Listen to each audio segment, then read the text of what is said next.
What's up, beautiful people? It is I, your favorite Bostonian, your steward of Gondor, your genius billionaire playboy basic YouTuber philanthropist, SuperCliff.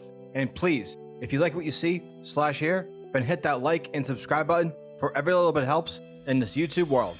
Now, let's get ready to rumble with Detective Comics issue 1026, written by one of the best writers currently working in the industry today, PeterJTomasi, with the art drawn by Kenneth Rocafort. And this issue begins with Batman chilling next to a couple of stone gargoyles while scoping out Gotham City, as this issue takes place during the events of Joker War, which is mainly focused on in the main Batman book by James Tynion IV. But wait, you must be wondering as to why Batman is seen up and about, for wasn't he drugged out as shown in the main Batman book? Well, don't worry, because plot.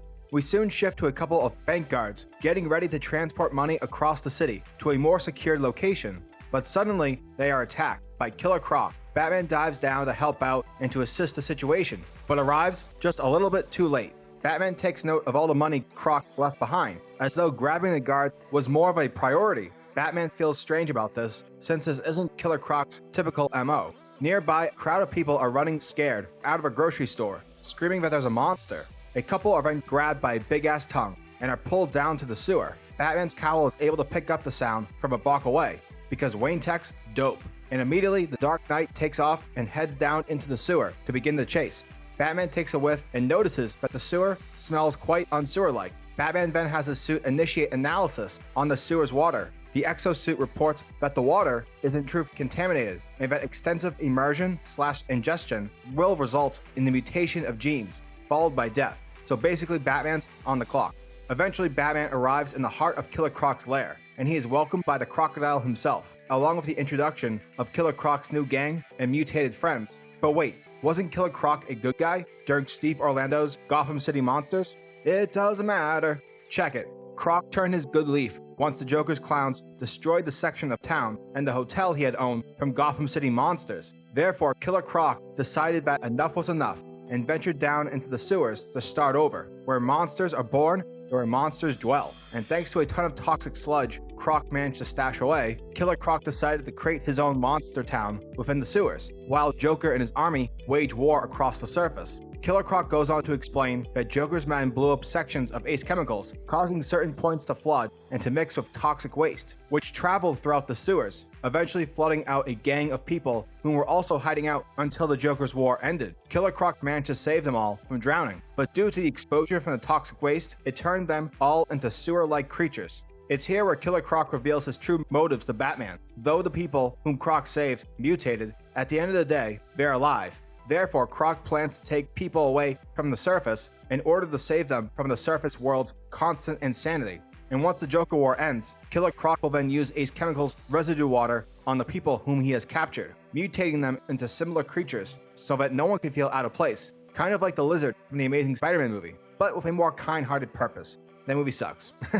Unfortunately for Croc, Batman destroys any hopes he had for such a utopia, as Batman reveals he sampled the water earlier, telling Croc that the people he plans to abduct and expose the toxic sludge to will only end up dying afterwards. Frustrated, Killer Croc orders his goons to fire upon Batman, but our hero manages to dive into the murky water to avoid being shot, and as everyone begins searching for Batman, Batman jumps out of the water and fires a barrage of electrical batarangs, successfully disabling Killer Croc's gang from the fight. Killer Croc then challenges Batman to a WWE SmackDown match. Batman accepts, and the two engage in battle. We are then given a page filled with a number of glorious panels, showcasing the fight. Killer Croc seems to be winning initially, however, because Batman's Batman, our hero eventually wins. Later at Arkham Asylum, Batman has Killer Croc and his gang sealed within contamination cells, for Batman ensures them all that they will receive the best of care, and if anything can be done to reverse their mutated state, then Batman will see it done. Batman then opens up Croc's cell. Batman informs Croc that the people he had abducted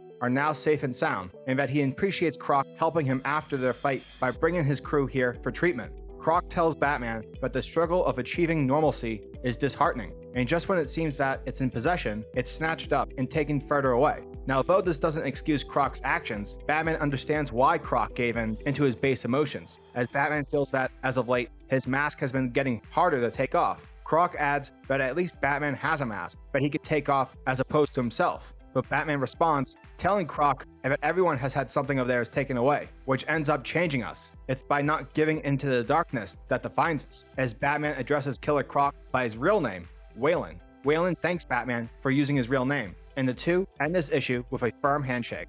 Detective Comics issue 1026 continued James Tynion's Joker War while focusing more in the sewers and Killer Croc's continuation from Gotham City monsters. Overall, this was a fine issue. However, if you're huge in the continuity and you have been following the events of Joker War, then this issue may end up annoying you. And now it's no secret that comics are weird. Therefore, this tie-in may very well end up taking place possibly after Batman's drug session from the main book. Now, as a story overall, I did enjoy it. Once again, I appreciate Tomasi treating Batman as a character beneath the mask rather than just a crime-fighting asshole, especially towards the end of the issue, where Batman shows sympathy to Killer Croc's reasoning, along with the two of them shaking hands, all because Batman referred to Croc as Waylon, symbolizing that even though Killer Croc is terrifying looking, in the end, Waylon Jones is still a human being.